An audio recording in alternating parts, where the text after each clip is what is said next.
बिस्मिल्लाहिर्रहमानिर्रहीम। अस्सलाम वालेकुम। आज हम जिस टॉपिक पे बात करने जा रहे हैं वो है हाइब्रिडाइजेशन।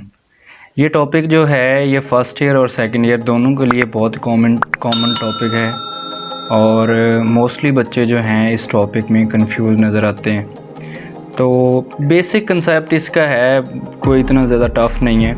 तो सबसे पहले हम जो है हाइब्रिडाइजेशन से पहले जो है वो देखते हैं कि कार्बन की जो इलेक्ट्रॉनिक कन्फिग्रेशन है वो कैसे है। तो ग्राउंड स्टेट की अगर बात की जाए तो ये हमारे पास होती है कि 1s 2s 2px 2py और 2pz। तो अगर देखा जाए तो 1s में 2 इलेक्ट्रॉन आते हैं, इसी तरह 2s में 2 इलेक्ट्रॉन आते हैं। इसी तरह अगर देखा जाए तो 2px में 1 इलेक्ट्रॉन आता है और 2py में 1 इलेक्ट्रॉन आता है। तो अब अगर यहाँ से इलेक्ट्रॉनिक कन्फिग्रेशन से देखा जाए तो सिर्फ कार्बन जो है वो 2 बॉन्ड बनाएगा, क्योंकि हमने जो रूल्स पढ़े हैं उसमें हमने पढ़ा था ऑफ बो प्रिंसिपल, ये वाले सारे रूल जो हैं फ़र्स्ट ईयर में पढ़े हैं हमने। उसमें हमने पढ़ा था कि जो जिसमें इलेक्ट्रॉन नहीं होता वो बॉन्ड में हिस्सा नहीं लेता। अब जिसमें 1 इलेक्ट्रॉन है तो वही बॉन्ड बनाएगा। तो इसलिए हमें यहाँ से पता चला कि कार्बन जो है वो 2 बॉन्ड बनाएगा, ये डाईवैलेंट होता है। डाईवैलेंट से मुराद उसने 2 बॉन्ड बनाने होते हैं। लेकिन अब हम यहाँ पे ये क्वेश्चन राइज होता है, वाई कार्बन फॉर्म 4 बॉन्ड। तो इसकी वजह क्या है?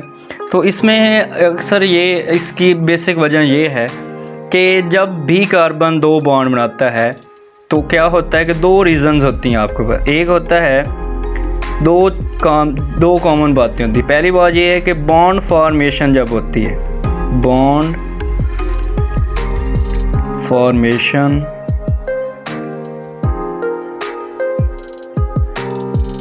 उसके नतीजे में हमारे पास क्या होता है कि एनर्जी हमारे पास एनर्जी रिलीज होती है। दूसरी हमारे पास कंडीशन ये है कि जब हमारे पास बॉन्ड ब्रेक होता है, बॉन्ड ब्रेक जब होता है तो उसके नतीजे में हमें एनर्जी सप्लाई करनी पड़ती है, एनर्जी हम सप्लाई करते हैं। तो क्योंकि जब हमने देखा कि जो कार्बन है उसने पहले 2 बॉन्ड बनाता है, जब 2 बॉन्ड बनाएगा तो उसके नतीजे में हमने कहा कि एनर्जी रिलीज़ होती है। जब एनर्जी रिलीज़ होगी तो ये एनर्जी जो यहाँ पे ये वाला 2s है इसमें से 1 इलेक्ट्रॉन को जंप करवा देगा और ये इलेक्ट्रॉन यहाँ से जंप करके इसमें आ जाएगा। इसको कहते हैं एक्साइटेड। तो अब हमारे पास ये एक क्वेश्चन क्लियर हुआ कि कार्बन जो है वो एक्साइटेड फॉर्म में क्यों जाता है, क्योंकि जब वो 2 बॉन्ड बनाता है, देखने में सही नज़र आ रहा है उसने 2 बॉन्ड बनाए, और जब वो 2 बॉन्ड बनाता है तो उसके नतीजे में एनर्जी जो है वो हमारे पास रिलीज़ होती है। और ये रिलीजिंग एनर्जी जो है वो 2s गेन कर लेता है। 2s जब गेन करता है तो यहाँ से 1 इलेक्ट्रॉन जो है वो जंप करके 2pz में चली जाती है। जब ये 2pz में जाता है तो इसके बाद जो कार्बन की जो हमारे पास नई इलेक्ट्रॉनिक कन्फिग्रेशन होती है उसको हम कहते हैं एक्साइटेड स्टेट। ES से शो कर देते हैं एक्साइटेड स्टेट। तो एक्साइटेड स्टेट जब हम लिखते हैं इलेक्ट्रॉनिक कन्फिग्रेशन, वो देखें 1s 2s 2py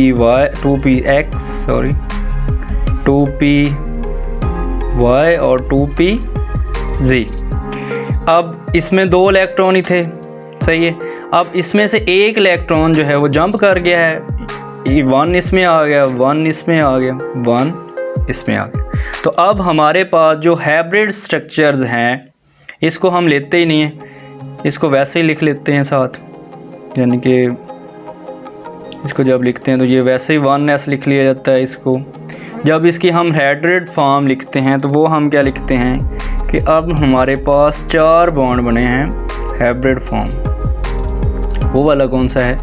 1 इसमें इलेक्ट्रॉन है, 1 इसमें इलेक्ट्रॉन है, एक इसमें इलेक्ट्रॉन है और सॉरी एक इसमें, 1 2 3 और 4, चारों में एक एक इलेक्ट्रॉन जो है ये इसमें फिल हो जाता है। तो ये इसकी हाइब्रिड फॉर्म, थर्ड फॉर्म जो है वो उसमें आ जाता है। तो अब यहाँ से एक यहाँ तक ये पता चल गया कि कार्बन जो है वो 4 बॉन्ड क्यों बनाता है। अब अगला मसला जो है वो एक ये मसला है, लेट्स सपोज कार्बन ने अब 4 बॉन्ड बना लिए। ये हमारे पास S था, ये हमारे पास P X P Y और P Z। अब इसकी एनर्जी डिफरेंट है, इसकी लो एनर्जी, इन तीनों की एनर्जी जो है वो हायर एनर्जी। अब अगला क्वेश्चन ये राइज होता है कि लेट्स सपोज आपके पास ये कार्बन है, कार्बन की इस साइड से भी एक हाइड्रोजन आ जाता है, इस साइड से भी एक हाइड्रोजन आ जाता है, इस साइड से भी एक हाइड्रोजन, 4 साइडों से हाइड्रोजन आ जाता है, इस साइड से भी हाइड्रोजन आ जाता है। तो अब मसला यहाँ पे ये है कि अब कार्बन कंफ्यूज हो जाएगा, क्योंकि अब इसको ये नहीं पता चलेगा, क्योंकि हमें पता है कि कार्बन पे हमारे पास S है, 2S की अगर हम स्ट्रक्चर बनाएं तो वो ये फॉर्म होती है, ये 2S है हमारे पास। और अगर हम 2px की बनाएं, 2px जो है सॉरी इसके लिए ये इसके नीचे ऊपर बना, तो ये हमारी फॉर्म आ जाती है। अगर हम 2py बनाएं तो y हमारे पास ये बन जाती है 2py, और 2pz क्योंकि इस एंगल में होता है तो 2pz हमारे पास ये बन जाए। अब ये हमारे पास, अब इसकी ये 4 फॉर्म हैं, 4 इसके पास ऑर्बिटल हैं, एटॉमिक ऑर्बिटल हैं।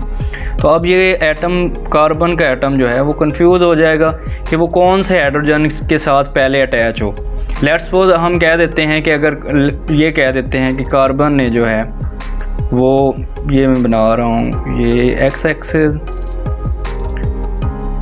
सॉरी ये y एक्सिस, ये x एक्सिस और ये z एक्सिस।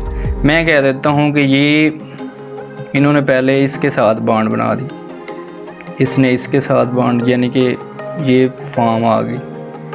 अब हमारे पास जो S होता है वो इसके अंदर होता है, इस फॉर्म में होता है। अब लेट्स सपोज अगर 3 हाइड्रोजन इसके साथ अटैच भी हो जाएं, अब चौथा हाइड्रोजन अंदर जाके कैसे अटैच होगा, कोई जगह ही नहीं बचेगी। तो इस सारे मसले को सॉल्व करने के लिए, इसको हल करने के लिए एक नई टर्म यूज़ की गई और वो थी हाइब्रिड फॉर्म। ये भी लिख,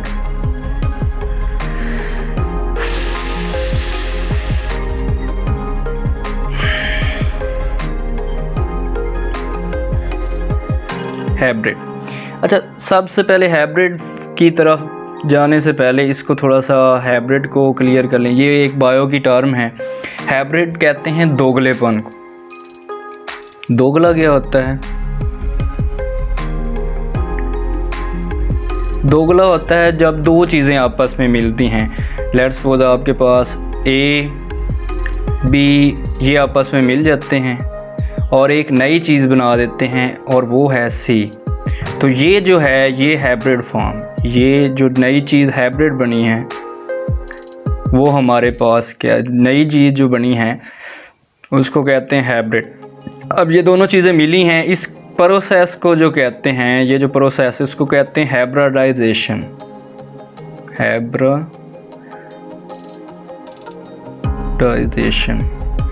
जिसके नतीजे में, जिस प्रोसेस के नतीजे में ये 2 आपस में मिलते हैं तो इसके नतीजे में जो चीज़ एक हाइब्रिड फॉर्म बनती है, दोनों का मिलाप के में से बनती है, तो वो हमारे पास हाइब्रिड फॉर्म। अब जब हाइब्रिड की बात होती है तो सबसे पहले हमारे दिमाग में एक क्वेश्चन जाना चाहिए। ह्यूमन बीइंग की अगर बात करें तो जब एक मदर जो है और इसी तरह आपका फादर जो है, ये 2 डिफरेंट होते हैं और इनके नतीजे में एक ऑफस्प्रिंग होता है, यानी एक बच्चा पैदा होता है, चाइल्ड। तो ये दोनों जो हैं, इन दोनों के मिलाप यानी इन दोनों की खुसूसियात मिल के एक नई चीज़ बनाती है और वो बच्चा होता है और इसको कहते हैं हाइब्रिड फॉर्म। ये आई थिंक अब आपको कुछ हाइब्रिड का कंसेप्ट क्लियर हो गया। मज़ीद इसकी एग्जांपल्स में देख लेते हैं। इसी तरह आपके पास एक लाइन होता है, लाइन जब ये टैगर के साथ, यानी कि ये मेल, लाइन मेल, टाइगर जो है फीमेल, ये आपस में जब मिलते हैं तो उसके नतीजे में आपके पास लाइगर बनता है। एक हाइब्रिड फॉर्म है लाइगर, लाइगर। तो ये आपके पास जो ये फॉर्म है ये हाइब्रिड फॉर्म है और ये दो चीज़ों के मिलने से आपस में वजूद में आती है। तो अब यहाँ पे हम देखते हैं कि केमिस्ट्री में हाइब्रिड का आई थिंक आपको काफ़ी क्लियर हो गया होगा। तो केमिस्ट्री में हाइब्रिडाइजेशन कैसे होती है, उसका क्या मकसद है। तो जब हमने कहा कि हमारे पास ये 4 डिफरेंट ऑर्बिटल हैं और एटॉमिक ऑर्बिटल हैं, ये आपस में इंटरमिक्स हो जाते हैं। क्या हो जाते हैं? अब इन चारों की जो एनर्जी है वो डिफरेंट है और ये चारों आपस में इंटरमिक्स हो जाते हैं। और इंटरमिक्स होने की वजह, जैसे ये एक चीज़ बनी है तो 4 ये एटॉमिक ऑर्बिटल जो है, 4 एटॉमिक ऑर्बिटल, ये इंटरमिक्स हो जाते हैं, आपस में मिल जाते हैं और 4 न्यू मॉलिक्यूलर ऑर्बिटल बन जाते हैं। और ये 4, इनकी जो एनर्जी थी, अगर एनर्जी की बात की जाए, ये चारों जो एनर्जी है इनकी वो डिफरेंट थी। लेकिन जो ये 4 बने हैं, इन चारों की जो एनर्जी है वो सेम है, सेम एनर्जी उनकी।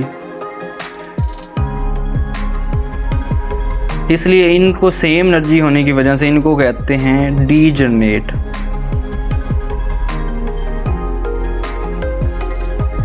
डीजनरेट एटॉमिक ऑर्बिटल या ऐसे ऑर्बिटल जिनमें एनर्जी जो होती है वो सेम होती है, उसको क्या कहते हैं? Degenerate atomic orbital. यानी कि ये डिफरेंट एनर्जी थी और जब ये आपस में मिले तो हमारे पास एक नई चीज़ बनी और वो सेम एनर्जी थी। तो अब इनकी शेप की जब हमने बात की तो शेप जो है इन सारों की पहले थी, ये एस था हमारे पास और 1 2s। इसी तरह हमारे पास ये 2px था, ये 2py और ये हमारे पास 2pz था। अब ये चारों जो हैं ये आपस में इंटरमिक्स हो गए हैं। जैसे हमने कहा कि 2 चीज़ें आपस में इंटरमिक्स हुई है, अब ये 4 चीज़ें मिक्स हो गई हैं तो हमारे पास 4 नए ऑर्बिटल बने हैं। और अब उनकी शेप जो है वो इस तरह की होगी, चारों की, हर एक की ऐसे ही होगी। और इनकी एनर्जी मैंने कहा है कि वो डीजनरेट होगी, डीजनरेट एनर्जी उनमें होगी।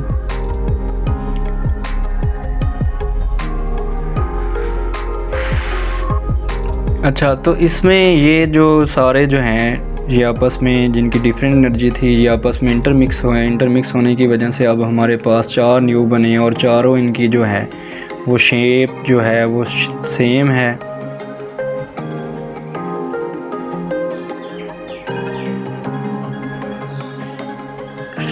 शेप जो है सेम होने की वजह से अब इन चारों को इकट्ठा एक नाम दिया गया है, क्योंकि इसमें 1s था और 3p थे, इसलिए हम इसको कहते हैं sp3। अब इसका नाम भी sp3 होगा, क्योंकि अब हमें, जैसे हमारे पास एक जूस होता है उसमें सारी चीज़ें हम मिक्स जब कर देते हैं, तो जैसे हम कह देते हैं लेमन का जूस जो है, तो उसमें जब सारी चीज़ें मिक्स कर देते हैं तो अब उसमें से हर चीनी का अलग नाम नहीं ले रहे होते, क्योंकि वो इकट्ठी चीज़ें हैं तो उसको हम लेमन जूस ही कह रहे होते हैं। अब ये सारों का नाम जो है, 3 का जो है वो sp3 ऑर्बिटल का नाम हम इनको देते हैं। तो ये जो फॉर्म जब ये बनाते हैं तो फॉर्म इनकी कुछ थोड़ी सी इस फॉर्म में ये होते हैं, एग्जिस्ट करते हैं। ये कार्बन होती है, इसके ये एक टेट्राहीड्रल फॉर्म,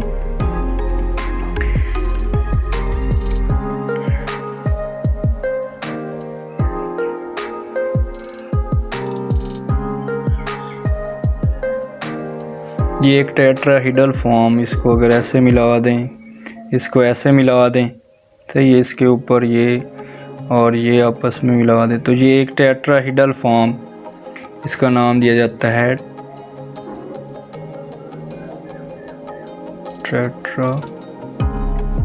टेट्राहीड्रल। टेट्राहीड्रल क्या होती है, जिसके 4 कोने, आपको 4 साइडें होती हैं। टेट्राहीड्रल 4 साइडों वाली जो एक शेप है, उसके नतीजे में आपके पास बनती है।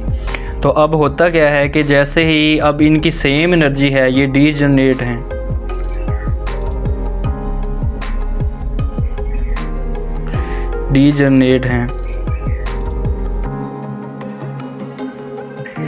मीन सेम एनर्जी है सारों की। तो अब को जो जहाँ से भी हाइड्रोजन, यानी इसका जो हाइड्रोजन पहले आया था, अब वो इसके साथ बॉन्ड बना लेगा, एक हाइड्रोजन इसके साथ बॉन्ड बनाएगा, एक हाइड्रोजन इसके साथ, एक इसके साथ, क्योंकि ये इनकी शेप सेम हो गई है, इनकी एनर्जी सेम हो गई है। तो अब जो ये क्योंकि sp3 था और ये s था, तो इसके नतीजे में हमारे पास बनता है sp3 ओवरलैपिंग। इसी तरह इसमें भी क्या है, एक s है क्योंकि हाइड्रोजन का s है और पहले हमारे पास sp3 है, तो इसको कहते हैं sp3। तो ये हमारे पास कंसेप्ट थोड़ा सा था कि हाइब्रिडाइजेशन होती क्या है। बेसिकली ये जब चीज़ें आपस में ओवरलैप करती हैं और उसके नतीजे में एक ही नई चीज़ बनती है। मसलन जैसे जूस की मैंने बात बताई, लेमन जूस जब आप बनाते हैं, पहले तो चीनी और नमक वगैरह सारे जो हैं वो डिफरेंट होते हैं, लेकिन जब एक जूस बन जाता है तो तब सारे को हम लेमन जूस ही कहते हैं, उसको हम चीनी वगैरह को अलग नहीं कहते। इसी तरह ये डिफरेंट थे, 2s था, 2px था, 2py था। जब ये आपस में ओवरलैप हो गया, आपस में मिक्सअप हो गए, मिक्सअप होने के बाद एक नई चीज़ हमारे पास बनी। जितनी चीज़ें मिक्स हुई थी उतनी नई बनी है, लेकिन उसमें फ़र्क क्या है कि उनकी शेप को हमने sp3 का नाम दिया है और उनको हमने डीजनरेट कहा। डीजनरेट क्यों कहा है, क्योंकि उनकी शेप सेम है और उनकी एनर्जी सेम है। अब कोई भी एटम जो है, जो 4 एटम जो हैं कार्बन की तरफ जब आएंगे तो वो इसके साथ इजी से बॉन्ड बना सकेंगे। नेक्स्ट जो हैं हम sp3 और sp2 और sp जो है हाइब्रिडाइजेशन, उसको डिटेल से पढ़ेंगे। Thanks so much.